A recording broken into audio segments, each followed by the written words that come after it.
Bihar police driver new भर्ती 2025 के लिए आज एक प्रीवियस ईयर क्वेश्चन पेपर हम इसमें कंप्लीट करने वाले हैं। जो ये आपका क्वेश्चन पेपर है 3/1/2021 को जो आपका लास्ट एग्जाम हुआ था वही पेपर आपका ओरिजिनल है। इस पे 100% आप भरोसा कर सकते हैं, बिल्कुल ओरिजिनल ऑथेंटिक पेपर है। यही क्वेश्चन आपका पूछा गया था। पूरा 1 से लेकर 100 क्वेश्चन आपको दिखाने वाले हैं। तो जो भी बच्चे फॉर्म भर रहे हैं या भरे हुए हैं या जो तैयारी कर रहे हैं, पूरा इस पेपर को कंप्लीट कीजिए आप सभी। और लास्ट में स्कोर भी देखिए कितने स्कोर कर पा रहे हैं, क्योंकि इससे पर क्वेश्चन फिर आगे आपके पेपर में रहने वाला है। तो चलिए शुरू करते हैं। सभी एक बार दिल से वीडियो को लाइक करके शेयर कर दीजिएगा। देखिए आपसे क्लास करते पर क्लास को लाइक नहीं करते, लाइक जरूर कीजिए। आपके लिए ही मेहनत कर रहे तो एक लाइक करके शेयर जरूर कर दिया कीजिए। आपका एक लाइक मोटिवेट कराता है। तो चलिए शुरू करते हैं। देखिए क्वेश्चन पूछा गया था कि विक्रमशिला गंगा डॉल्फिन अभ्यारण्य कहां पर स्थित है। देखिए ईमानदारी पूर्वक लास्ट में आपको पूरा 100 क्वेश्चन सॉल्व करने के बाद आपको स्कोर बताना है कि कितना स्कोर कर पा रहे हैं। सभी को बताना है लास्ट में स्कोर करके। इतना काम जरूर कीजिएगा आप सभी ईमानदारी पूर्वक, अगर आप सीरियस होकर तैयारी कर रहे हैं। तो आप सबको पता है कि विक्रमशिला कहां पे है, बिहार में स्थित है। बिहार के भागलपुर जिले में है। यहीं पर गंगा डॉल्फिन संरक्षण केंद्र भी बनाया गया था। याद रखिएगा विक्रमशिला में आप सभी का विक्रमशिला विश्वविद्यालय है जो धर्मपाल के द्वारा बनाया गया था। इसके अलावा गंगा डॉल्फिन की बात किया जाए तो यह भारत का राष्ट्रीय जलीय जीव है और इसको जो है कि विलुप्त की सूची में IUCN के द्वारा 2006 में जो है कि इसको दर्ज किया गया है, यानी कि गंगा डॉल्फिन विलुप्त होने वाली है। चलिए अगला क्वेश्चन देखिए आप सभी कि राज्य का संवैधानिक प्रमुख कौन होता है। देखिए राज्य का अगर संवैधानिक प्रमुख की बात किया जाए तो ये आपका राज्यपाल हो जाएगा। देखिए इसको ऑप्शन ए, इसको ऑप्शन बी, इसको ऑप्शन सी, इसको ऑप्शन डी कर लीजिएगा, ठीक है। तो राज्यपाल इसका राइट आंसर होगा। और केंद्र में बात किया जाए तो राष्ट्रपति हो जाएगा। देखिए बिहार में जिला बिल्कुल आसान प्रश्न था। 38 जिला है बिहार में। देखिए जो बिहार पुलिस कांस्टेबल का पेपर हो रहा है ना, उसका पेपर का लेवल है कुछ अलग है। बहुत ज़्यादा कठिन क्वेश्चन है। कह सकते हैं कि मॉडरेट टू कठिन क्वेश्चन हम कह सकते हैं, इजी भी नहीं कहेंगे। बट आपका जो पैटर्न रहेगा उस प्रकार से पैटर्न आपका नहीं रहेगा, ठीक है। तो आपका नॉर्मल ही प्रश्न रहेगा, उतना हार्ड प्रश्न नहीं पूछा जाएगा, उतना कॉन्सेप्ट बेस्ड क्वेश्चन आपका नहीं रहेगा। बिल्कुल इजी टू मॉडरेट क्वेश्चन रहेगा आपका, आराम से कर पाइएगा, ठीक है। बस आपको बेसिक से तैयारी कर लेना है, थ्योरी क्लास करके कॉन्सेप्ट क्लियर करना है, ठीक है। इतना काम जरूर कर लीजिएगा आप सभी। देखिए अगला क्वेश्चन जो पूछा गया था कि LMV लाइसेंस प्राप्त करने का न्यूनतम आयु क्या होता है। ये आपका मोटर वाहन से क्वेश्चन पूछा गया है। सिंपल भाषा में ये समझे कि जो हल्के मोटर वाहन होता है इसका लाइसेंस प्राप्त करने के लिए उम्र क्या होना चाहिए, 18 वर्ष होना चाहिए। याद रखिएगा आप सभी। देखिए आप सबको बताना चाहते हैं कि बिहार पुलिस ड्राइवर का जो न्यू वैकेंसी आया हुआ है इसके लिए हम थ्योरी क्लास एप्लीकेशन पे करवा रहे हैं, बिल्कुल बेसिक से करवा रहे हैं। आपसे भी जाके ज्वाइन करके तैयारी कर लीजिए, रिजल्ट आपका हो जाएगा, ठीक है। बस आपको कॉन्सेप्ट को समझना है, हर चीज टॉपिक क्लियर करना है, जिससे कि आपको चीजें समझ में आएगा तो प्रश्न आराम से बना पाइएगा पेपर में। थ्योरी क्लास करवा रहे हैं, MCQ प्रैक्टिस भी आपको देंगे वहां पे, तो चीजें आपका क्लियर होगा। एप्लीकेशन का लिंक हम डिस्क्रिप्शन में और कमेंट बॉक्स में पिन कर दिए हैं। अन्यथा सक्सेस योद्धा एप्लीकेशन का नाम है, प्ले स्टोर पर जाके सर्च कर लीजिएगा। युवा शक्ति जीके क्विज का एप्लीकेशन डाउनलोड नहीं करना है, उस पर टेक्निकल प्रॉब्लम है, इसीलिए कोर्स सक्सेस योद्धा पर अवेलेबल है। वो युवा शक्ति का ही एप्लीकेशन है। तो मिनिमम फी में आपको कोर्स मिल जाएगा, आराम से तैयारी कर पाइएगा। भाभा परमाणु शोध केंद्र का मुख्यालय कहां पर है। तो ये आपका ट्राम्बे मुंबई में हो जाएगा। तो देखिए अगर मुंबई दिया हुआ है तो ठीक है, अन्यथा ट्राम्बे दिया जा सकता है ऑप्शन में। तो ये चीज़ें आपको देखना पड़ेगा, ठीक है। हालांकि ज़्यादातर ऑप्शन में ट्राम्बे ही रहता है, मुंबई कम ही रहता है। तो ऑप्शन में इसका डी राइट आंसर हो जाएगा। तो जाके फ्रेंड ज्वाइन करके तैयारी कर सकते हैं, बिल्कुल कॉन्सेप्ट क्लियर कर सकते हैं। हर चीज़ वहाँ दे रहे हैं, notes, PDF, ebook, classes, test series, सारा चीज़ हम आपको प्रोवाइड कर रहे हैं, जिससे कि आपका तैयारी में कहीं कोई दिक्कत नहीं होगा। निम्नलिखित में से किस राज्य में सिमलीपाल राष्ट्रीय उद्यान है। तो ये आपका कहाँ हो जाएगा, उड़ीसा में हो जाएगा। याद रखिएगा सिमलीपाल राष्ट्रीय उद्यान। देखिए उद्यान से क्वेश्चन पूछा गया है तो टॉपिक इंपॉर्टेंट है कि भैया पूछा जा सकता है आगे। देखिए अगला देखिए, भिन्न को ज्ञात कीजिए। इनमें से कौन सा भिन्न है। भिंडी है, बैगन है, ग्वारफली है, आलू है। तो यहाँ आलू देखिएगा तो ये आपका भूमि के अंदर उबसता है, तना है, जबकि ये भूमि के बाहर। तो ऑप्शन में भी राइट आंसर होगा कि वही आपका भिन्न है। निम्नलिखित में से कौन सा एक गार्डन नहीं है। आराम से आंसर कर सकते हैं आप सभी कि कौन सा गार्डन नहीं है। देखिए यहाँ कोलकाता का ईडन गार्डन जो है ये आपका गार्डन नहीं है, ये आपका क्रिकेट स्टेडियम है। तो ऑप्शन नंबर सी वाला राइट आंसर होगा, जबकि ये सभी आपका गार्डन है। बात समझे आप सभी। चलिए आइए अगला क्वेश्चन देखिए फ्रेंड कि नेशनल सिक्योरिटी गार्ड यानी कि एनएसजी का मुख्यालय कहाँ पर स्थित है। देखिए बिहार पुलिस का जो एग्जाम हुआ है अभी, एनएसजी का फुल फॉर्म पूछा गया था, तो याद रखना आप सभी को नेशनल सिक्योरिटी गार्ड्स हो जाएगा। तो ये आपका मानेसर गुरुग्राम में स्थित है। और इसकी स्थापना की बात किया जाए 1986 में आपका एनएसजी की स्थापना किया जाता है, 1986 में। चलिए अगला क्वेश्चन है कि पुस्तक लोकतंत्र के स्वर निम्नलिखित में से किसके भाषणों पर आधारित है। देखिए भाषणों पर आधारित की बात किया जाए तो ये आपका हो जाएगा श्री रामनाथ कोविंद के भाषणों पर आधारित है। सभी चैनल को जरूर सब्सक्राइब करते चलिएगा, क्योंकि यहाँ हम आपको रेगुलर तैयारी करवा रहे हैं। इससे पहले बहुत सारा प्रैक्टिस सेट हम आपको करवाए हैं, जाके चैनल पर देखिए, प्लेलिस्ट बना दिए हैं। निम्नलिखित में से कौन सा इसरो के आधे मानव समकक्ष रॉबोट का नाम है। तो देखिए इसरो के आधे मानव समकक्ष रॉबोट का जो नाम है वो आपका व्योम मित्र होगा। तो ये क्वेश्चन आपका पूछा गया है।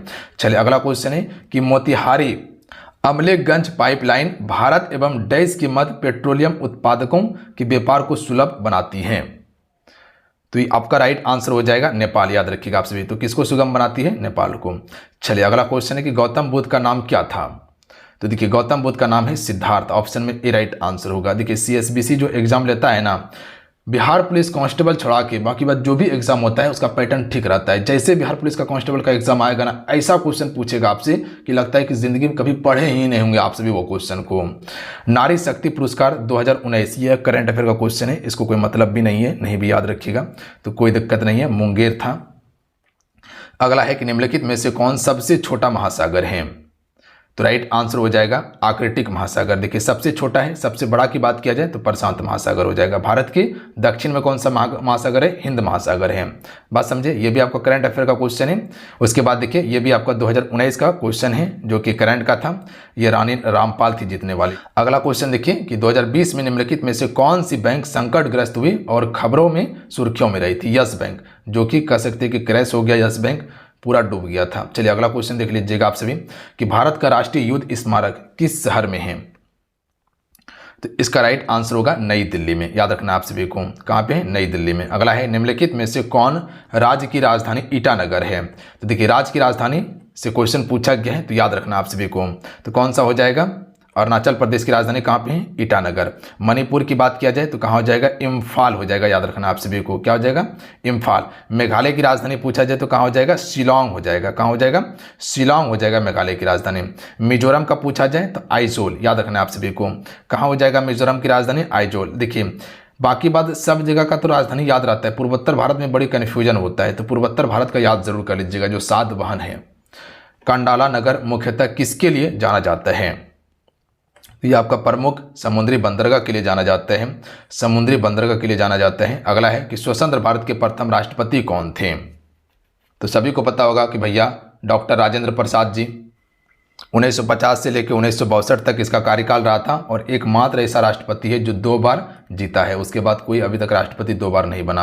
रांची शहर निम्नलिखित में से किस राज्य की राजधानी है। कितना आसान प्रश्न है, बिल्कुल आराम से कर सकते भैया, झारखंड का है। ठीक है, देखिए जिसको अगर प्रश्न याद करने में, अगर कोई टॉपिक याद करने में अगर आपको डिफिकल्ट होता है तो वो चीज़ें हम आपको ट्रिक से भी याद करवा देते हैं कि चीज़ें कैसे आपको लंबे समय तक ट्रिक से याद कर पाइएगा, कैसे कनेक्ट करके प्रश्न को याद करना है। तो हर चीज़ हम आपको बता रहे हैं। नव नालंदा बिहार किसके लिए विख्यात है। तो राइट आंसर होगा पाली अनुसंधान संस्थान के लिए विख्यात है नव नालंदा महाविहार। और जो आपसे नव नालंदा विहार जो देख रहे हैं तो ये आपका पाली हो गया और बौद्ध धर्म में उच्च कह सकते हैं अध्ययन केंद्र के रूप में इसको विकसित करने के लिए जो है कि स्थापित किया गया था। किसको? नव नालंदा बिहार को। अगला क्वेश्चन देखिए, इंडियन सुपर लीग यानी कि आईपीएल 2019 का किताब की बात किया गया था, तो उस समय मुंबई इंडियंस ने जीता था। अच्छा 2025 में जो अभी आईपीएल हुआ है वो किसने जीता है, बता सकते हैं आप सभी को? काफ़ी ज़्यादा सुर्खियों में था, आप सभी को पता है, हो सकता है पूछा जाएगा पेपर क्योंकि सुर्खियों में था। बहुत सारे लोग मारे गए थे, आपको पता है ना। हाँ, विराट कोहली वाला। बता सकते हैं कि नाम क्या है, कौन सा एक तरल धातु है। इतना तो आपको हिंट्स दे दिए हम। बन सकता है क्योंकि सुर्खियों में था, पारा इनमें से एक तरल धातु है, याद रखिएगा आप सभी। चलिए अगला क्वेश्चन देखिए फ्रेंड, क्वेश्चन नंबर आपका 26 हो जाएगा कि वलंगा नदी निम्नलिखित में से किस देश में अवस्थित है। तो ये आपका हो जाएगा रूस में है। कहाँ पे है? रूस में। अगला क्वेश्चन देख लीजिएगा कि राष्ट्रीय एकता पुरस्कार का गठन निम्नलिखित में से किसके नाम पर? Option number D right answer होगा, सरदार वल्लभ भाई पटेल। देखिए बारदोली सत्याग्रह कब हुआ था? आपका 1928 में हुआ था। सरदार वल्लभ भाई पटेल ने ही इसका नेतृत्व किया था। अच्छा, बता सकते हैं कि हैदराबाद को पोलो ऑपरेशन के तहत किसने मिलाया था? पता है आप सभी को? सरदार वल्लभ भाई पटेल ने। लद्दाख, गिलगित और पाकिस्तान से होकर कौन सी नदी बहती है? तो लद्दाख, गिलगित और पाकिस्तान से होकर बहने वाली नदी का नाम क्या है? तो राइट आंसर हो जाएगा सिंधु नदी। याद रखिएगा आप सभी, सिंधु नदी हो जाएगा। अगला है कि बिहार दिवस कब मनाया जाता है? देखिए यहाँ से आपको दो प्रश्न याद रखना है जो पेपर में आपका प्रश्न बनेगा। सबसे पहले तो बिहार दिवस 22 मार्च को मनाते हैं और इसी दिन हम सभी जल दिवस में मनाते हैं। याद रखना आप सभी को 22 मार्च को।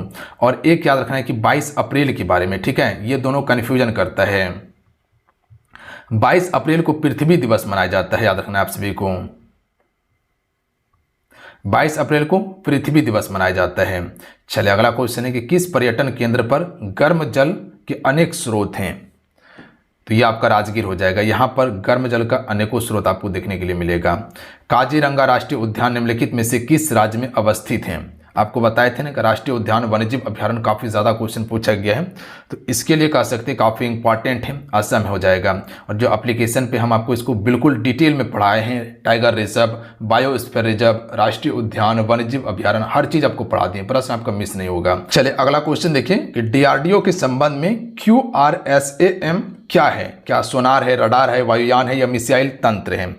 बता सकते हैं कोई? इसका राइट आंसर क्या होगा? और ये मिसाइल जो है ये आपका हवा में मार करने वाली मिसाइल है। अगला क्वेश्चन है कि कोरोना का प्रथम मामला किस देश के सामने में आया था? तो ये करंट अफेयर के संदर्भ में पूछा गया क्वेश्चन है। तो सबसे पहले चीन में आया था, है ना? ये करंट अफेयर का था 2020 वाला। भारत के किस राज्य में तेजू हवाई अड्डा स्थित है? तो देखिए ये अरुणाचल प्रदेश में तेजू हवाई अड्डा। अगला है काकोला जलप्रपात बिहार के किस जिले में? कई बार क्वेश्चन अलग अलग एग्जाम में पूछ दिया गया है, काफ़ी फेमस है। काकोला वाला नवादा में है, तो आपको याद रखना है, हो सकता है पेपर में आ जाए। अगला क्वेश्चन है कि नवाबों का शहर को किस नाम से जाना जाता है? तो देखिए नवाबों का शहर किसे कहा जाता है? पता है आप सभी को? बिल्कुल, लखनऊ को कहा जाता है। उत्तर प्रदेश की राजधानी है लखनऊ, इसी को नवाबों का शहर कहते हैं। कतर की मुद्रा का नाम क्या है? देखिए फ्रेंड्स, सभी सेशन को जरूर लाइक करते चलिएगा। आपका एक लाइक मोटिवेट कराता है। क्लास पूरा करते आपसे, पर क्लास को लाइक नहीं करते। लाइक जरूर कर दिया कीजिए आप सभी, ठीक है? आप ही के लिए हम इतना मेहनत करते हैं। तो इसका राइट आंसर क्या होगा? कतर की मुद्रा क्या है?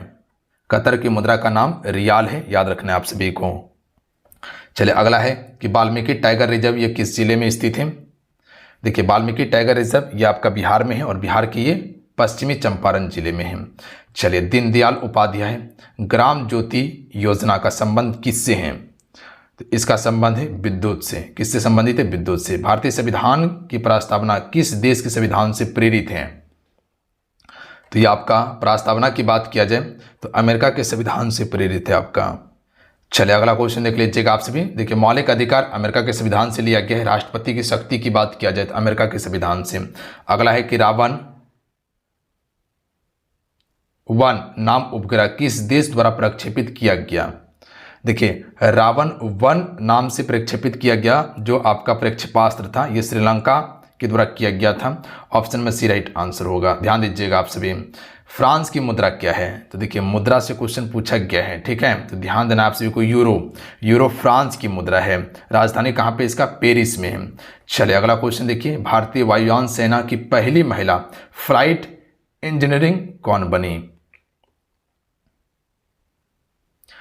देखिए पहले की अगर बात किया जाए कि फ्रांस में मुद्रा क्या चलता था, तो फ्रैंक चलता था। याद रखिएगा आप सभी। 1999 से अगर पहले की बात किया जाए तो फ्रैंक चलता था और अभी करीब करीब यूरोप वाला देश में यूरो मुद्रा चलता है। बात समझे? तो इसका राइट आंसर क्या हो जाएगा? बी हिना जायसवाल। याद रखिएगा आप सभी, हिना जायसवाल। अगला क्वेश्चन है कि निम्नलिखित में से किस राज्य में एशियाई सिंह पाए जाते हैं? तो देखिए एशियाई सिंह की बात किया जाए तो ये आपका हो जाएगा गुजरात और ये आपका गिर राष्ट्रीय उद्यान में होगा। तो देख लीजिए राष्ट्रीय उद्यान से कितना प्रश्न हो चुका है? लगभग 5 प्रश्न मेरे ख्याल से हो चुका है। लगनी राग किस अवसर पर गाया जाता है? तो राइट आंसर होगा विवाह के अवसर पर लगनी राग गाते हैं। कब? विवाह के अवसर पर।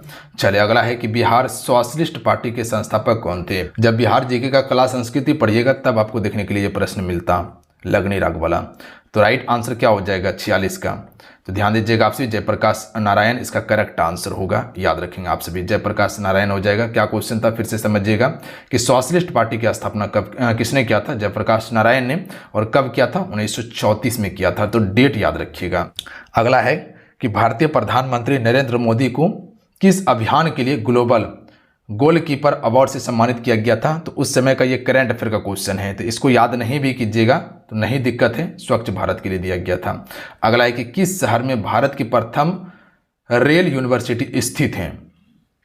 तो ये आपका बड़ोदरा हो जाएगा, याद रखना है आप सभी को। अगला है कि भारत में मीठे पानी की सबसे बड़ी झील कौन सी है? तो सबसे बड़ी झील है बुलर झील। कहाँ है? जम्मू कश्मीर में। लोकटक कहाँ है? मणिपुर में। डल झील जम्मू कश्मीर में। नैनीताल उत्तराखंड में। जंगल में लगी आग को क्या कहते हैं? देखिए इसको हम सभी दावानल कहते हैं। चलिए अगला है कि भारत नेपाल अंतर्राष्ट्रीय सीमा के सहारे कौन से राज्य स्थित नहीं है? तो भारत और नेपाल के अंतर्राष्ट्रीय सीमा के बीच में कह सकते कौन सा सीमा नहीं लगाता है? सिंपल भाषा में यही समझिए आप। तो इसका पश्चिम बंगाल हो जाएगा, सिक्किम हो जाएगा, उत्तराखंड हो जाएगा, हिमाचल प्रदेश का सीमा नेपाल के साथ नहीं लगता है, याद रखना आप सभी को। अगला है कि बिहार के राजकुमार शुक्ला खबरों में थे क्योंकि सरकार ने उसकी याद में डैश जारी किया। तो क्या जारी किया था? डाक टिकट जारी किया था राजकुमार शुक्ला के नाम से। चलिए अगला है कि फाग राग के गीतों की रचना किसने की थी? वही है राजकुमार शुक्ल, उसको कहते हैं, चंपारण सत्याग्रह से संबंधित था, जिसने महात्मा गांधी जी को बुलाया था चंपारण नील की खेती का विरोध करने के लिए। पता है आप सभी को? बिल्कुल। तो इसका राइट आंसर क्या होगा? नवल किशोर सिंह हो जाएगा, नवल किशोर सिंह हो जाएगा। चलिए अगला क्वेश्चन देखिए आप सभी।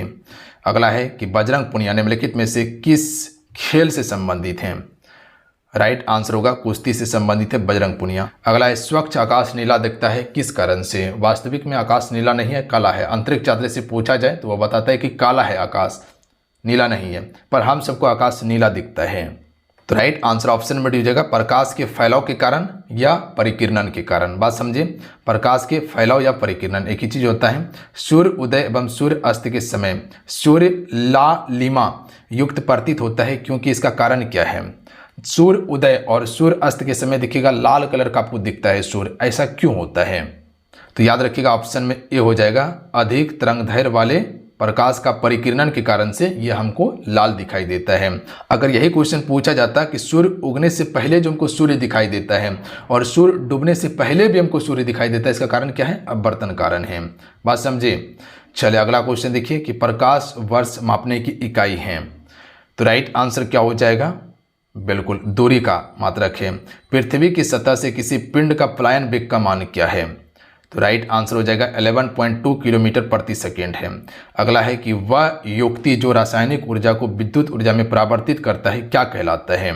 तो इसे हम सिर्फ प्राथमिक सेल कहते हैं। ये रासायनिक ऊर्जा को विद्युत ऊर्जा में परावर्तित करता है। जैसे बैटरी को ले लीजिए आप सभी, जो आप सभी सेल देखते हैं जो टॉर्च में लगाया जाता है, वो रासायनिक ऊर्जा को विद्युत ऊर्जा में कन्वर्ट करता है। किलोवाट घंटा किसकी इकाई है? राइट आंसर होगा विद्युत ऊर्जा की इकाई है। देखिए अगर यहाँ तक आपसे पहुँच चुके हैं ना, तो आपसे सेशन को जरूर लाइक कीजिएगा। आपका एक लाइक मोटिवेट करता है। सभी से रिक्वेस्ट करेंगे जो चैनल पर नए हैं चैनल को जरूर सब्सक्राइब कर लीजिएगा आप सभी, और ऑल नोटिफिकेशन ऑन कर लीजिएगा, ताकि जब भी इंपॉर्टेंट क्लास आए ड्राइवर से संबंधित तो नोटिफिकेशन आपको मिले। इतना काम जरूर कर लेंगे। यहाँ हम आपको तैयारी करवा रहे हैं। टेलीग्राम ग्रुप को ज्वाइन कर लीजिए, बहुत सारा चीज़ हम टेलीग्राम पे प्रोवाइड करते रहे, जिससे कि तैयारी और भी आपका आसान होगा। अगला क्वेश्चन है कि फ्यूज तार की सर्वाधिक उपयुक्त विशेषता क्या है? कि शेष तारों की अपेक्षा न्यू तार प्रतिरोध ये अपेक्षा की जा सकती है? नहीं। पतला एवं छोटा होना? नहीं। मोटा एवं लंबा होना? नहीं। ये आपका उच्च गलनांक बिंदु इसका सही आंसर लिया गया है आयोग की तरफ से। अब यहाँ पे समझिएगा, अगर जो फ्यूज तार होता है ना, अगर इसको श्रेणी क्रम में जोड़ा जाए तार को, ठीक है, श्रेणी क्रम में जोड़ा जाए तो इसका कह सकते हैं कि एक भाग जो रहता है उसका उच्च प्रतिरोध होता है। फ्यूज वाला तार का उच्च प्रतिरोध होता है, इसका कम गलनांक होता है। बात समझे। फ्यूज तार जो होता है गलनांक कम होता है पर प्रतिरोध उच्च होता है, पर यहाँ पर उच्च गलनांक बिंदु ऑप्शन एक्शन लिया गया था। तो ऑप्शन नंबर आयोग के हिसाब से ऑप्शन नंबर डी बिल्कुल सही आंसर है। बट हम जो आपको फॉर्मूला समझाए, हम जो आपको चीज़ें बताएं कि फ्यूज तार का प्रतिरोध की बात किया जाए तो उच्च होता है और गलनांक इसका निम्न होता है। गलनांक क्या होता है? निम्न होता है। ठीक है, बात समझे। उसके बाद अगला प्रश्न देखिए, यहाँ से समझिएगा तो यहाँ से चीज़ें आपको समझ में आएगा कि फ्यूज की तार सबसे उपयुक्त विशेषता है। तो देखिए, अगर फ्यूज की तार की बात किया जाए कि जब परिपथ में तीव्र धारा से प्रभावित होती है, धारा याद रखिएगा आपसे, यानी कि वोल्टेज, तो ये फ्यूज तुरंत पिघल जाना चाहिए। क्या होना चाहिए? पिघल जाना चाहिए। इसका मतलब ये है कि कम इसका गलनांक होना चाहिए और उच्च प्रतिरोध होना चाहिए तार का। बात समझे, कम गलनांक उच्च प्रतिरोध। तो आयोग ऑप्शन नंबर डी बिल्कुल सही लिया था उसका। बाकी तारों की तुलना में कम प्रतिरोध, इसका ये बिल्कुल सही आंसर होगा। ऑप्शन नंबर डी इसका प्रमुख विशेषता है। अगला क्वेश्चन है कि इंद्रधनुष के निर्माण का कारण क्या है। बात समझे आप सभी कि फ्यूज तार का गलनांक कम हो, प्रतिरोध उच्च हो, बस ये दिमाग में आपको बैठा के रखना है। इंद्रधनुष के निर्माण का कारण क्या है? राइट आंसर ऑप्शन में ए होगा, जल की बूंदों द्वारा सूर्य के प्रकाश का अपवर्तन और परावर्तन के कारण होता है। याद रखना है। डैश के आदेश पर उच्चतम न्यायालय के न्यायाधीश को उसके पद से हटाया जा सकता है। तो देखिए, उच्चतम न्यायालय के न्यायाधीश को पद से अगर हटाना है तो ये सिंपल क्वेश्चन पूछा गया था, तो ये राष्ट्रपति का आदेश इसमें होना चाहिए। चलिए अगला क्वेश्चन देखिए, भारत के वर्तमान राष्ट्रपति कौन है? उस समय का पूछा गया है। अभी आपका द्रौपदी मुर्मू जी हैं, याद रखना है। पर उस समय का पूछा गया, अगर नहीं भी याद रखिएगा तो कोई दिक्कत नहीं होगा आप सभी को। रामनाथ कोविंद था। ठीक है, अगला है कि फास्ट टैग का संबंध निम्नलिखित में से किससे है? राइट आंसर हो जाएगा कैशलेस टोल टैक्स हो जाएगा। चलिए अगला है कि बिहार राज्य की राजकीय भाषा क्या है? आसान प्रश्न है। तो राइट आंसर क्या हो जाएगा? हिंदी और उर्दू हो जाएगा ऑप्शन में ए। चलिए अगला है कि भीतरकनिका वन्यजीव अभयारण्य निम्नलिखित में से ये किसके लिए विश्व में प्रसिद्ध प्रजनन स्थल है? भीतरकनिका आपको बताए थे कहाँ था? उड़ीसा में है। और ये एक आपका कछुआ अभयारण्य है, याद रखिएगा आपसे भीतरकनिका। करतारपुर कॉरिडोर यानी कि गलियार भारत को किस देश से जोड़ता है? राइट आंसर होगा पाकिस्तान को जोड़ता है। चलिए अगला क्वेश्चन देखिए, बिहार के तेल शोधक कारखाना कहाँ स्थित है? तो सभी को पता होगा बरौनी में, बेगूसराय जिले में पड़ता है बरौनी। अगला है कि फिल्म फेयर पुरस्कार किस श्रेणी में श्रेष्ठ कार्य के लिए दिया जाता है? आसान प्रश्न है, सिनेमा में दिया जाता है। चलिए अगला है कि चंद्रगुप्त मौर्य के गुरु कौन थे? चाणक्य थे। इसी की सहायता से मौर्य वंश की स्थापना होता है। दुर्घटना के समय विंग कमांडर अभिनंदन उड़ा रहे थे, किस प्रकार का विमान था इसके पास? तो राइट आंसर हो जाएगा MiG-21 उड़ा रहे थे ये, MiG-21। चलिए अगला क्वेश्चन है कि थियोसॉफिकल सोसाइटी की स्थापना यानी कि नींव किसने रखी? Right answer option number A हो जाएगा, मैडम HP ब्लावात्स्की के द्वारा जो है कि थियोसॉफिकल सोसाइटी की नींव रखी गई थी। कब? 1875 ईस्वी में, याद रखना आप सभी को 1875 में। अगला क्वेश्चन है कि जल जीवन हरियाली योजना अभियान किस राज्य से संबंधित है? ये सभी को पता होना चाहिए कि भैया ये बिहार राज्य ने ही शुरू किया था जल जीवन हरियाली योजना। अगला है कि हिरोशिमा एवं नागासाकी शहर निम्नलिखित में से किस देश में है? हिरोशिमा नागासाकी जापान में है। आप सबको पता है कि हिरोशिमा पर अमेरिका के द्वारा 6 अगस्त को परमाणु बम गिराया गया था और नागासाकी पर 9 अगस्त को गिराया गया था। उसके बाद जापान ने आत्मसमर्पण किया। दीपा मलिक का संबंध निम्नलिखित में से किस क्षेत्र से है? सी राइट आंसर होगा, खेल से संबंधित है। निम्नलिखित में से कौन सा शहर भारतीय अंतरिक्ष अनुसंधान संगठन इसरो का मुख्यालय है? तो बेंगलुरु इसका मुख्यालय है, याद रखना आप सभी को। बेंगलुरु कर्नाटक की राजधानी है। अगला है किस देश की सीमा बिहार राज्य से जुड़ी है? बिहार राज्य से जुड़ी सीमा किसका है? बांग्लादेश का है। ठीक है, ना भूटान, ना चीन या ना नेपाल, बांग्लादेश से है। अगला है कि उस्ताद बिस्मिल्लाह खां का संबंध किससे थे? तो ये आपका शहनाई वादक थे बिस्मिल्लाह खान, याद रखना है आप सभी को, शहनाई वादक। दिलीप ट्रॉफी एक प्रसिद्ध आयोजन जो है ये किसका है? दिलीप ट्रॉफी। सिंपल भाषा में यही बताइए कि दिलीप ट्रॉफी जो है ये आपका क्रिकेट खेल के लिए ट्रॉफी है, तो ये क्रिकेट प्रतियोगिता में दिलीप ट्रॉफी दिया जाता है। अगला है निम्नलिखित वन्य जीव क्षेत्रों में से किसे भारत में सर्वप्रथम जैव मंडल आरक्षित के रूप में घोषित किया गया है? बहुत ज़्यादा क्वेश्चन पूछा गया वन्यजीव अभयारण्य से, समझे? तो ये भैया आपको ध्यान देना होगा। नीलगिरी इसका बिल्कुल राइट आंसर होगा। बात समझे? बायोस्फीयर रिजर्व है नीलगिरी, जो तमिलनाडु, कर्नाटक, केरल राज्य का एक हिस्सा है आपका नीलगिरी वाला क्षेत्र। बायोस्फीयर रिजर्व, जिसे जैव मंडल आरक्षित क्षेत्र कहते हैं। प्रवासी भारतीय दिवस निम्नलिखित में से किस महीने मनाया जाता है? देखिए 9 जनवरी को प्रवासी भारतीय दिवस मनाते हैं जब महात्मा गांधी जी अफ्रीका से वापस आते हैं। तो 9 जनवरी यहाँ कर लीजिएगा आप सभी। चलिए अगला है, निम्नलिखित में से कौन सी इंडोनेशिया की राजधानी है? देखिए इंडोनेशिया की राजधानी कहाँ पे? जकार्ता, याद रखना है आप सभी को। जो क्वेश्चन पूछा गया बिल्कुल सही होगा, जकार्ता हो जाएगा। अगर अंकारा की बात किया जाए तो ये तुर्की की राजधानी है। इस्लामाबाद किया जाए तो पाकिस्तान का हो जाएगा। और टोक्यो जापान की राजधानी है। अगला है, निम्नलिखित में से कौन भौतिक एवं रासायनिक दोनों प्रकार के परिवर्तन का उदाहरण है? तो देखिए भौतिक और रासायनिक की बात किया गया है ना। भौतिक परिवर्तन क्या होता है कि जिस रूप में था उसको हम खत्म कर दिए फिर उसी रूप में ढाल दिए, वो आपका भौतिक परिवर्तन है। मान लीजिए कि एक बर्फ का टुकड़ा था, उसको पिघला दिए, ठीक है, पिघला दिए ना, फिर हम उसको जमा के बर्फ का टुकड़ा बना देंगे तो वो भौतिक परिवर्तन होगा। रासायनिक परिवर्तन क्या होता है? जो एक बार हम खत्म कर दिए पुनः उसको नहीं उस रूप में ला सकते हैं, बात समझे, उसको हम रासायनिक परिवर्तन कहते हैं। मान लीजिए कि एक कागज था, उसको आप जला दिए तो क्या लगता है उसको पुनः फिर कागज बना सकते हैं? नहीं बना सकते उसको, वो आपका रासायनिक परिवर्तन हो गया, ठीक है, बात समझे। यानी कि एक रूप से अगर दूसरे रूप में परावर्तित किए और पुनः उसको उस रूप में नहीं ला पा रहे तो वो आपका रासायनिक है। और एक रूप से दूसरे रूप में परावर्तित करके पुनः उस रूप में ला दे रहे तो वो आपका भौतिक परिवर्तन है। कागज का जलना रासायनिक परिवर्तन है, कागज का फटना भौतिक परिवर्तन है। मोमबत्ती का जलना रासायनिक परिवर्तन है, मोमबत्ती का पिघलना भौतिक परिवर्तन है, क्योंकि जो भाग पिघला है उसको जमा के फिर से हम उस मोमबत्ती का आकार दे सकते हैं, बट जो जल गया तो वो खत्म हो गया। रस्सी का टूटना भौतिक परिवर्तन है, बट रस्सी जल जाना वो रासायनिक परिवर्तन होगा, बात समझे। यहाँ पे ऑप्शन देखिएगा, मोमबत्ती का पिघलना, इसमें आपको डाउट हो सकता है, इसको छोड़िए।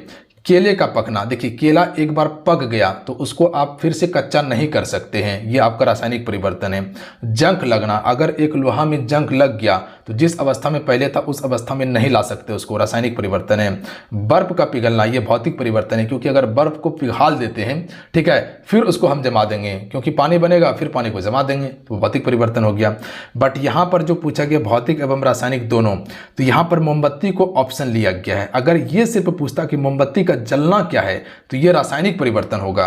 अगर ये क्वेश्चन पूछता कि मोमबत्ती का जलना और मोमबत्ती का पिघलना क्या है तो ये आपका रासायनिक और भौतिक परिवर्तन होता। तो यहां समझ लीजिएगा, मोमबत्ती का पिघलना भौतिक परिवर्तन है और मोमबत्ती जलना रासायनिक परिवर्तन है। पर आयोग ऑप्शन नंबर ए लिया है, तो यही आपको अभी मान के चलना है। निम्नलिखित में से निर्मित सबसे तेज ट्रेन 18 का नया नाम क्या है? तो इसका right answer option number C हो जाएगा, वंदे भारत एक्सप्रेस हो जाएगा। बताएं आप सभी को। चलिए अगला है, प्लास्टर ऑफ पेरिस ठोस हो जाता है कब? तो करेक्ट आंसर ऑप्शन में से हो जाएगा, केवल H2O के साथ मिश्रण करने पर प्लास्टर ऑफ पेरिस ठोस हो जाता है। बिग बैंग सिद्धांत समझाइए। बिग बैंग थ्योरी जॉर्ज लेमेत्र के द्वारा दिया गया था, जिसके अनुसार कहा जा रहा था कि ब्रह्मांड लगातार अभी विस्तार हो रहा है। पता है आप सभी को, बिल्कुल ब्रह्मांड विस्फोट के बारे में बताया गया था कि एक समय में ब्रह्मांड में विस्फोट हुआ था। जो छोटा छोटा कण देखते, उपग्रह देखते, ये सभी उसी का परिणाम है। तो राइट आंसर हो जाएगा, ब्रह्मांड की उत्पत्ति से संबंधित बिग बैंग थ्योरी है कि कैसे इसका उत्पत्ति हुआ, कैसे ब्रह्मांड बढ़ रहा है, कैसे ब्रह्मांड में विस्फोट हुआ, ये सभी के बारे में बताता है। मूल रूप से बिहार शब्द का अर्थ क्या है? बिहार शब्द का क्या अर्थ है? बिहारी नहीं, बौद्ध मठ। ऑप्शन में ए राइट आंसर होगा। चलिए अगला है, येन मुद्रा कहाँ का है? तो येन मुद्रा आपका जापान का है। ऑप्शन में ए राइट आंसर होगा। चलिए अगला क्वेश्चन है, संयुक्त राज्य अमेरिका में डॉलर चलता है। आदित्य मेहता ने किस खेल के लिए राष्ट्रीय प्रतियोगिता जीती है? तो इसका राइट आंसर होगा स्नूकर खेल के लिए। निम्नलिखित में से किसकी स्थापना सुभाष चंद्र बोस ने की थी? देखिए सुभाष चंद्र बोस ने स्थापना की थी फॉरवर्ड ब्लॉक, याद रखिएगा आप सभी। तो ऑप्शन में क्या हो जाएगा? डी राइट आंसर होगा। कब? 1939 में, डेट याद रखना है। चलिए, अशोक के शिलालेख में प्रयुक्त भाषा कौन सी है? तो इसमें प्राकृतिक भाषा का प्रयोग किया गया अशोक के शिलालेख में।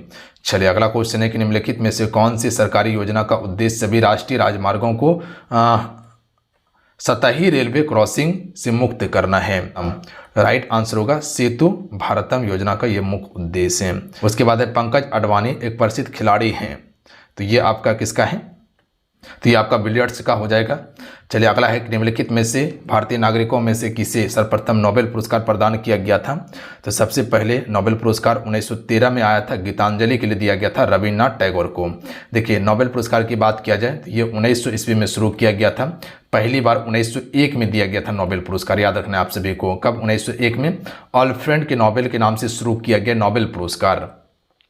देखिए क्वेश्चन पूछा जाता है कि किस क्षेत्र में नोबेल पुरस्कार नहीं दिया जाता, तो गणित क्षेत्र में नहीं दिया जाता, जबकि साहित्य के लिए, उसके बाद कह सकते हैं कि शांति के लिए, भौतिकी, रसायन, और उसके बाद कह सकते हैं कि केमिस्ट्री में, ये सभी में आपका दिया जाता है। इकोनॉमी में यानी कि अर्थशास्त्र में भी दिया जाता है, गणित में नहीं मिलता है नोबेल पुरस्कार। बात समझे। चलिए अगला क्वेश्चन है कि पशुपतिनाथ धर्मशाला कहाँ पर स्थित है। तो इसका करेक्ट आंसर हो जाएगा ऑप्शन में ए, काठमांडू नेपाल में है। ब्रह्म समाज का संस्थापक कौन थे। तो इसका राइट आंसर होगा राजा राम मोहन राय जो है ये ब्रह्म समाज के संस्थापक थे। चलिए अगला क्वेश्चन है कि महाराष्ट्र में गणपति उत्सव महोत्सव की शुरुआत करने वाले कौन थे। तो राइट आंसर होगा बाल गंगाधर तिलक जी थे। चलिए अगला क्वेश्चन देख लीजिएगा, मखाना की खेती के लिए देश का अग्रणी राज्य कौन सा है। तो अपना बिहार है मखाना की खेती के लिए। लगभग 90% या 85% ऑप्शन में रहे तो आपको टिक करना है कि 85 से लेकर 90% का उत्पादन मखाना बिहार ही करता है। तो ये पूरा क्वेश्चन आपको दिखाएं 100 क्वेश्चन 1 से लेकर। देखिए इसमें क्या है कि पिछले बार जो एग्जाम हुआ था उसमें आपका मोटर व्हीकल से क्वेश्चन नहीं उतना पूछा गया है और सिलेबस में भी शायद मेंशन नहीं था, और अब की बार खुले आम बताया गया है कि भैया हम जीके जीएस यानी कि history, geography, polity, economy, physics, chemistry, bio, current affair से 60 क्वेश्चन पूछेंगे और 40 क्वेश्चन जो है इसमें हम आपका मोटर व्हीकल अधिनियम, उसके पार्ट, मोटर यानी कि गाड़ी के पार्ट पुर्जे, यातायात संकेत हो गया, ये सभी से हम क्वेश्चन पूछेंगे आप सभी से। ठीक है, आपकी बार पूरा क्लियर किया गया है, पिछले बार उतना क्लियर नहीं था तो उतना क्वेश्चन आपको देखने के लिए नहीं मिला। एक क्वेश्चन शायद मेरे ख्याल से 1 से 2 क्वेश्चन था। ठीक है, तो ये आपको ध्यान देना होगा, अब की बार से आपको ये चीज़ का तैयारी करना है। बात समझे आप सभी। ये नहीं पूछेगा कि भैया मोटर व्हीकल का क्वेश्चन कहाँ है, शायद मेरे ख्याल से नहीं पूछा गया पिछले बार। फिर भी एक बार पिछले बार का सिलेबस चेक करते हैं कि क्या सिलेबस था और अभी का सिलेबस क्या है, उसके बाद उसके ऊपर एक आधार पर वीडियो बना के आपको प्रोवाइड कर देंगे। और ऐसे भी पिछले बार का सिलेबस आपको देख के फायदा क्या होगा, जो सिलेबस अभी दिया है उस आधार पर आप सिर्फ पढ़िए। ठीक है, बाकी बात ज़्यादा टेंशन नहीं लेना है, तैयारी हम करवा रहे, बेहतर तैयारी करवा देंगे, इसके लिए टेंशन मत लीजिए। चैनल से जुड़े रहिए, चैनल को मिस नहीं कर। इसी चैनल पर हम आपको 100% ऑथेंटिक चीजें देने वाले हैं, तो बिल्कुल भरोसा करके आप इस चैनल से जुड़े रहिए, रिजल्ट आपका होगा, इसमें कहीं कोई शक नहीं है। जो भी क्लास ज्वाइन करना चाहते हैं एप्लीकेशन से जाके ज्वाइन करके तैयारी कर लीजिए फ्रेंड, नौकरी हो जाएगा, आपका पूरा जिंदगी सवर जाएगा। तो इंतजार मत कीजिए, बहुत ही कम फी आपको दे रहे हैं, बहुत कम फी में, जो कि आपको शायद मेरे ख्याल से नहीं देने वाला है कोई। मेरा मेन पर्पस है कि जो भी बच्चे हैं किसी भी तरह से नौकरी हो जाना चाहिए, क्योंकि अब की बार बिहार पुलिस का जो एग्जाम हो रहा है इसमें बहुत सारे बच्चे डाउट में, क्वेश्चन इस प्रकार से पूछा गया है कि क्वेश्चन बना नहीं पाया बच्चे। अब लास्ट ऑप्शन है इसके पास ड्राइवर वाला, अगर इसमें गवा दीजिएगा तो फिर दिक्कत हो जाएगा आप सभी को। तो जाइए ज्वाइन कीजिए, तैयारी कीजिए, लिंक एप्लीकेशन का डिस्क्रिप्शन में और कमेंट बॉक्स में पिन कर दिए हैं, तो ज्वाइन करके आप तैयारी कर लीजिए। मिलते हैं। जय हिंद, वंदे मातरम। जाते जाते वीडियो को लाइक करके शेयर जरूर कीजिएगा फ्रेंड, आप सभी। जय हिंद।